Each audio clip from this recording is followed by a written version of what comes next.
so sore. Been working out, bro? Barely, dude. Yeah. I finally got back into it this week, and fucking Dejan, I worked out with Dejan, and he had me doing fucking 275 on squats, and Damn. It's been like a month, bro. I was dying. I don't remember the last time I lifted weights, dude. No? No. I just went on my first run, like, this past week, and, I mean, I've just been playing basketball and pickleball, so that's where I get my work. Just stay fit doing that. Pretty much. Just trying to stay active.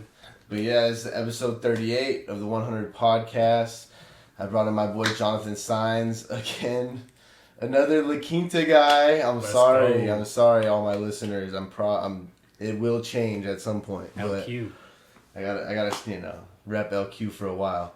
But how is that, bro? We'll go into what I want to get into, but we already started with it. So how is pickleball? I've never even played, and how do you stay fit, dude? Because you look pretty fit still for not working out or anything. You do you eat healthy too? Not at all, no. Not at all, really. just honestly, I mean, I just got out of college, so I mean, I was eating like a college student, you know. So I got genes to thank for that, but I mean, as far as like working out and stuff, I mean, I just pickle, bro. Just play pickleball. That's it. Yeah. And what is it, like mini tennis? Sort of. So it's like a cross between ping pong and tennis. Okay. So I would describe it as like a ping pong table if you're standing on it. You know what I mean? I get what you're saying. Yeah. So the net's smaller, and I mean, I'm a smaller guy, so it's easier to get around and that seems like finesse a fun people. I've seen that around on some of the country clubs, and it looks like a fun game, dude. Yeah, man. People rocking it. It's fun and it looks easy, but like I've gotten mopped up by some 70-year-olds, bro. Yeah, they're just like you step on the court. You step on the court with these geezers, and you think, "Oh, I feel bad for these guys." Mm-hmm. But I mean, halfway into the match, you're down 8-1. What the hell's going on? You're like, dude, what happened? Exactly, dude. Yeah, but some older people, they're really good at that shit. Yeah, and I love playing sports to keep fit, man. Like I like riding my bike. I like playing basketball. I love just doing something to where it kind of keeps your mind off the workout. You know what I'm saying? Yeah. Like, because lifting things can get boring, especially definitely. for me. Yeah, that does. I like getting my cardio. Like I don't know, just playing pickleball, playing basketball, anything really. You know, yeah. I'd be down for soccer. If some of my homies played soccer, I'd be down for that too. But yeah, definitely. I'm down to play any sport. I played volleyball, dude. I used to play volleyball in my old job all the time. Volleyball. Yeah, volleyball's fucking sick. Yeah, I'll do any of that. But I wanted to because I know your choice when you went into college, it wasn't like sports wise. You didn't pick like your school to play sports. You went strictly for academics, right? Did you go? Yes, sir. Yeah. So what did you look into when you chose your college? When you chose your university to go to? What was your main? Well, so I went to COD, right? Okay. I didn't even know that. So let's get into it. I went to COD about like 2015. So what is that? Like 3 years out of high school. Okay. Basically, I knew I had to do something because I was heading down the wrong path. You know what I mean? You're just getting complacent, not really doing... Yeah, exactly. And I was just working at a bar, kind of stuck in a rut. And I had my baby girl on the way, and I was doing nothing for it. So, I mean, I looked in the mirror and said, like, hey, like, wake up, basically. Yeah. So, I didn't want to do a vocational degree, because, I mean, I don't really want to get into physical labor. I didn't want to work at a restaurant full time because fuck that. You know what I mean? Customer service. Exactly. Yeah. What a beautiful. So I knew job. and I didn't want to go to the military. I mean, I respect everyone out there who did the military, but it's just not for me. You know what I mean? Yep. So I knew I had to go the college route, the academic route.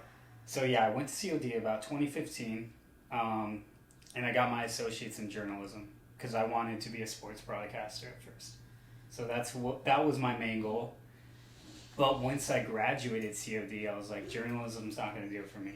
It's kind of like a dying profession a little bit. Yeah, definitely nowadays, especially with how social media is and how technology has changed everything. Yeah. Kind of everybody's almost a journalist now. Pretty much. So what I did, I applied to 5 different colleges, right? Okay. And all of them but one, I applied to their journalism program. So I think like Fullerton, Northridge, and like a few others, but Cal Poly was the only one I applied for their public relations program. I got accepted to like 4 of them maybe. So it was either I go to college for journalism or I go to Cal Poly for public relations and get my bachelor in communications. Since I didn't want to do journalism because I felt like it was a dying profession, low key, I chose Cal Poly, man. And then I switched over to communication instead of journalism, and I mean now I'm here. So I saw a little Instagram story just said coming soon on your Instagram. Can Yes, you talk? sir. Can you talk anything about that a little bit? Can you give us a little? And then I also did see. I think it was on your Instagram, and I didn't get into it too far. But I did see you were doing some sort of survey. Were you doing a survey on your Instagram? Yeah, at some point. So those two things are related. I can get perfect, into that. Perfect. Yeah, let's go into that.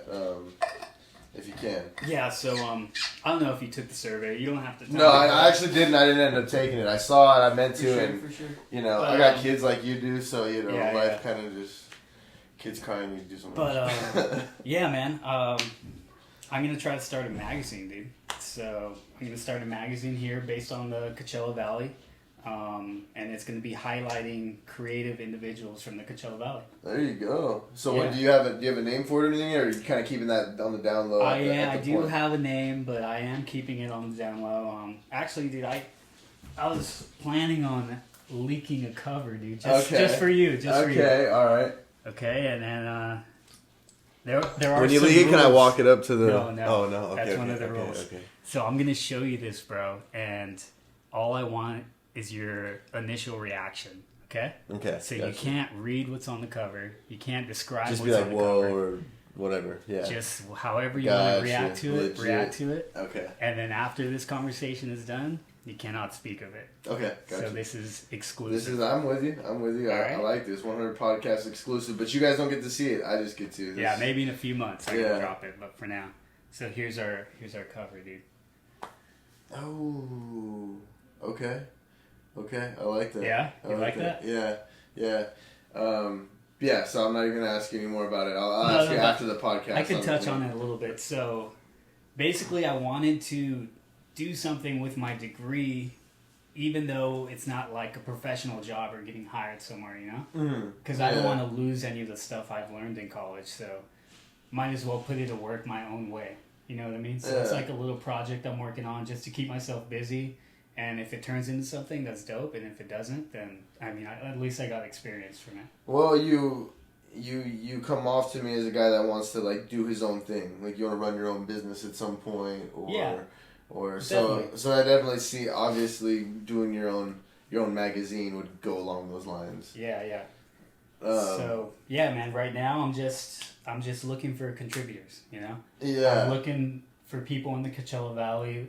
I could use like writers, graphic designers, photographers. I'm working really closely with one of my close friends. He's a photographer, Frankie Olivon. You know Frankie? Maybe, I don't know. I'm terrible with names. Okay, shout out Frankie. But he took that picture on the cover that you just saw. Oh, that's a real... Yeah, that's his picture. Yeah, man. That makes it even crazier. He's a badass photographer. Okay. He's going to be like my right-hand photographer. Gotcha. So like if I get like writers who contribute and they go out and interview someone, like say, I don't know, in India, he's going to go with them. He's going to take the pictures for the magazine, basically. Gotcha. And like he'll come with me. I mean, I would think that at first I'm going to be doing the interviews and writing and stuff. So yeah, me and him are going to head out there, get the interview done, take some pictures, and yeah, man, write about it, post it up in the magazine.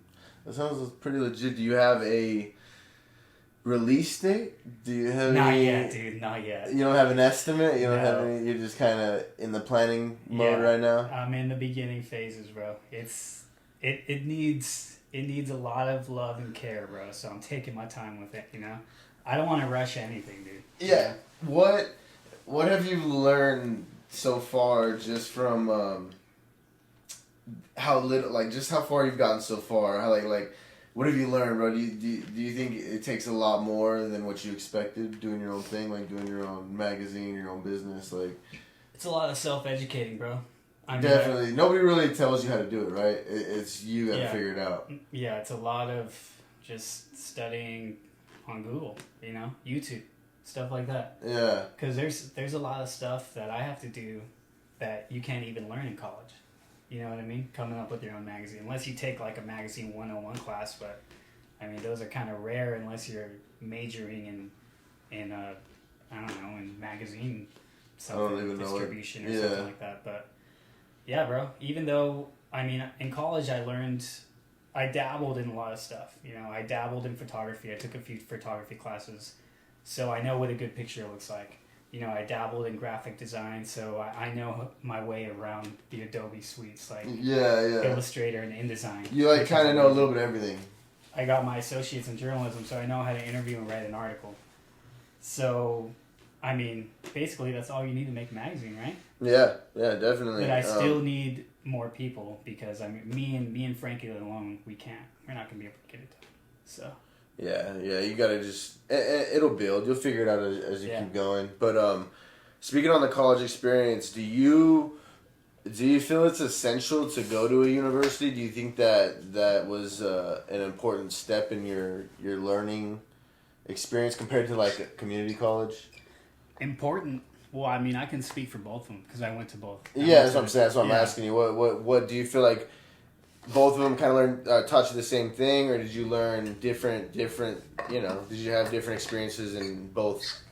So to answer your first question, definitely important, but essential no. Because college isn't for everyone. Yeah, I feel the same way. Got you.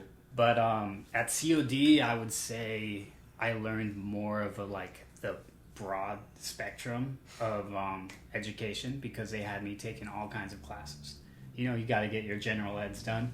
Yeah. So when you do that, I mean, you basically just take like math, English, history, some form of art, So I got just the wide range of education.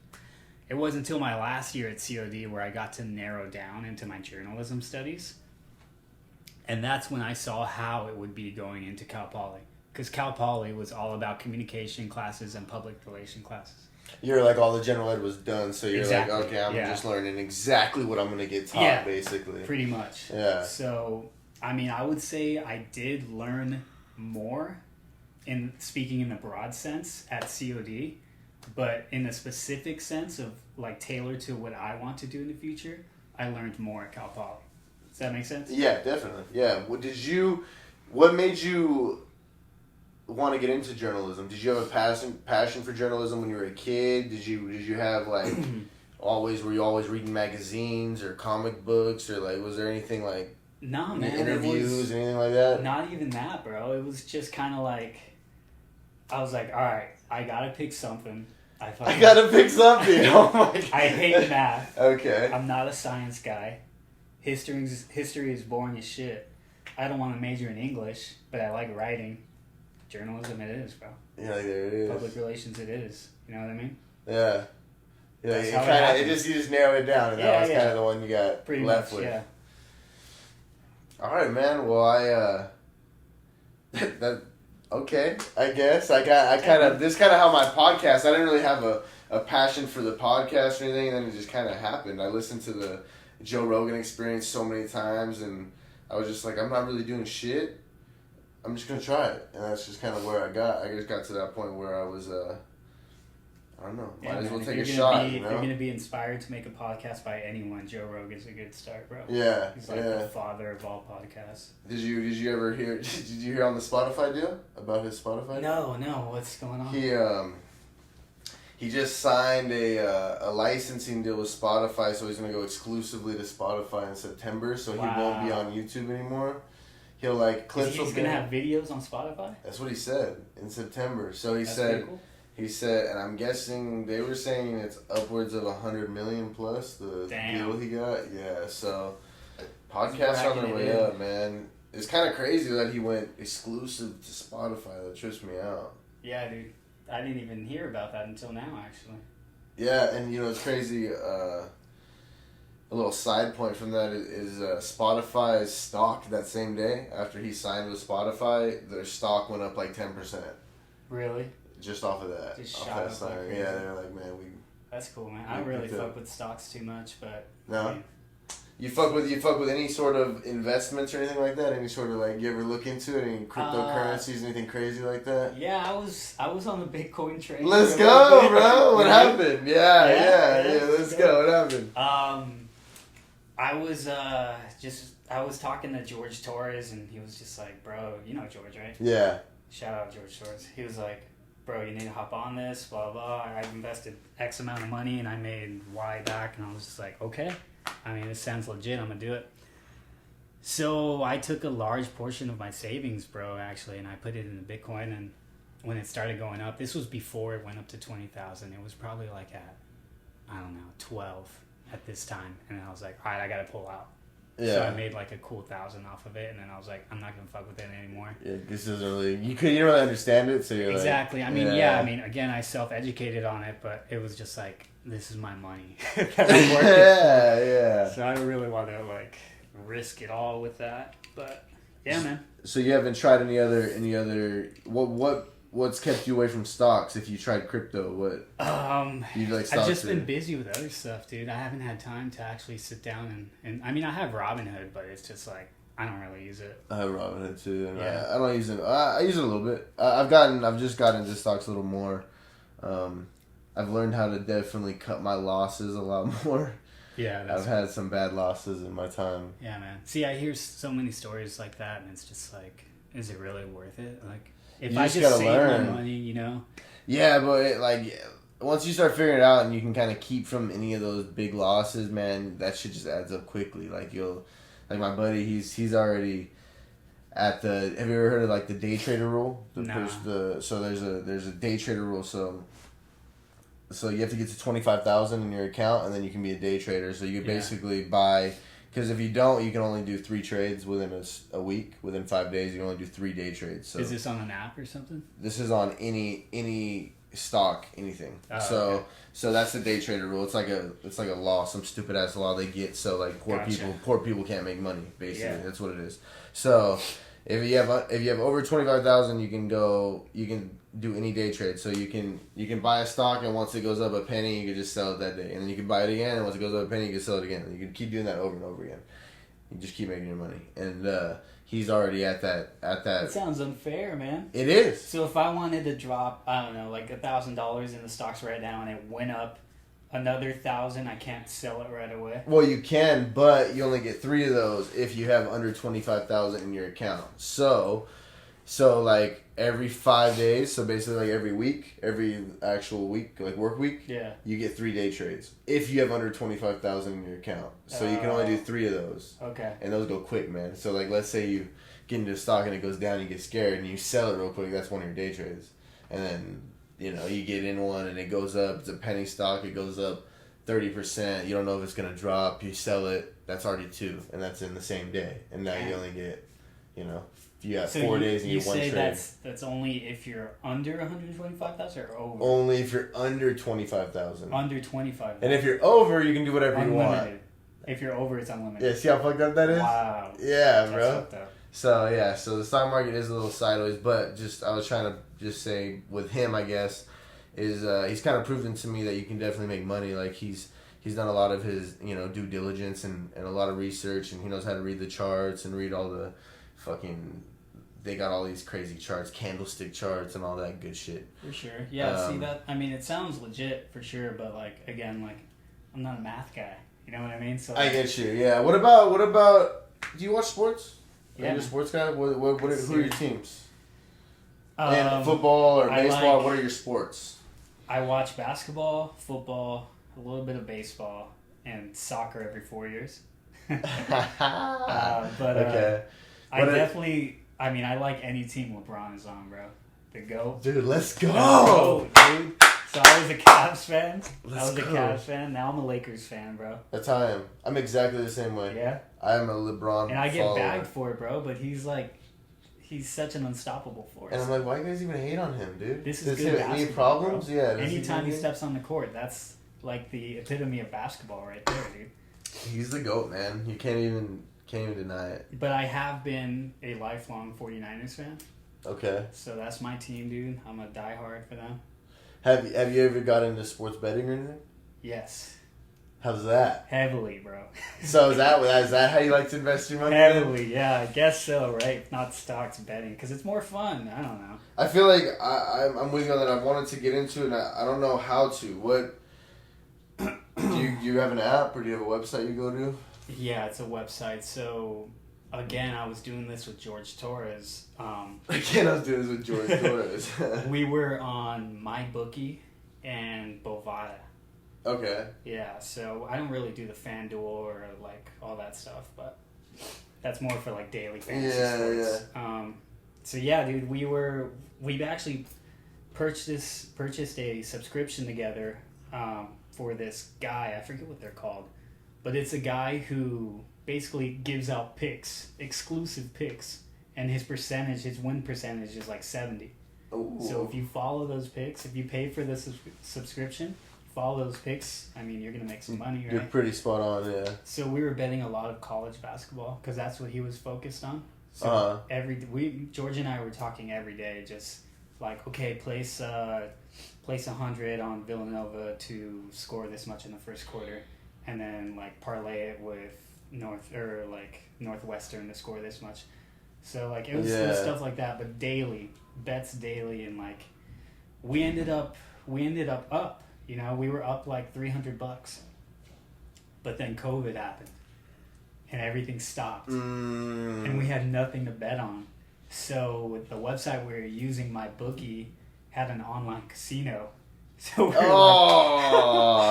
were like, we need to do something with this money sitting in our account. You started doing blackjack or some shit, or what? We did a little bit of blackjack. George was the roulette guy, and I was the craps guy. Okay. And we lost it all. Playing roulette and craps. That makes sense, bro. Yeah. What would you suggest? And I think we'll wrap it up after the sports betting, I guess. But I'm interested in the sports betting, so this is why I'm asking. What would you suggest for somebody that's getting into sports betting? Would you suggest just a straight bet on a team to win or lose? Would you suggest those parlays? Because I see those parlays, you can win a lot of fucking money if you do those parlays, those are toxic, bro. Really? Yeah. Unless you really know your shit or you're getting insider information from someone who knows their shit, I would stay away from parlays. Because it's just the chances are fucking low. Yeah. It's like almost lottery. That's why like you punch in the numbers like, okay, I'll bet 20, and if this parlay hits, I'll win 70. What? And then you fall in love with it. You're like, hell yeah. But then like, chances are it's not gonna. Dude, I've seen crazy parlays like where people have won, and it's on Facebook. I saw one.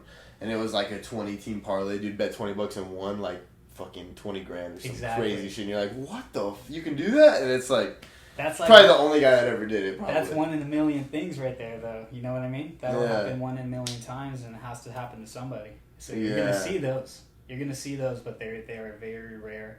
My advice for someone who's getting into sports betting would be get some professional information. You know, don't do it on your own. Go and look for someone who does this for a living.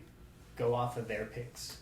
You know, don't do it. Don't bet with your heart, because then you'll lose all your money. I know, man. That's the worst, huh? Yeah. You're like, no, I know it's right, and then you're always wrong when you do that. Exactly, yeah. Man. But going along with your magazine and everything, how can people reach you, and how are they gonna find out when you might do a drop, or where can they where your social media is? The biggest thing is I'm gonna be very active on Instagram with all my magazine stuff. So follow me on Instagram at Jonathan Saenz 1. Maybe you can drop it like in a video or something. Okay, yeah, for sure. I'll drop it. But wait, drop what? Your Instagram? Yeah. Oh yeah, definitely, Instagram. Yeah. So yeah, just follow me on Instagram. I'm gonna keep everyone updated on my stories, and I mean, if you're listening to this and you think you can contribute, just reach out, DM me, and we'll get you on the magazine. Yeah, for sure. I know a few people too. Like I know the owner of Flat Black.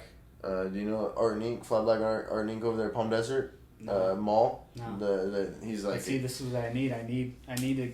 He owns that. People like that. You know, like street. You know the street event they do at the mall. Yeah. He's the one that's in charge of that. He owns the graffiti shop right there and shit. Dope. But yeah, like he knows all kinds of artists and like even like I know a couple tattoo artists and people that are like creatives that are pretty interesting and doing their thing. And That's like exactly even what like I'm looking for. have you ever heard of CV Food Trucks? Yes. I know that follow guy. him. Yeah, I know him. You know him personally? Yeah, I personally know him. I've done some work for him because I fly drones. I'm a drone photographer and videographer, right. so I've done some work. Shit. Yeah, I've done some work for them too. But yeah, man, I'm looking forward to seeing the end product, and I want you to, when it's done, give me at least one magazine so I can post it up or have it sitting right there so I can kind of like That's show perfect, it off bro. have it sitting on the podcast. Will do, man. All right, bro. I appreciate it. Episode 38. Appreciate you. Wrapping it up. Always, man. We keep it going. Dope, dude.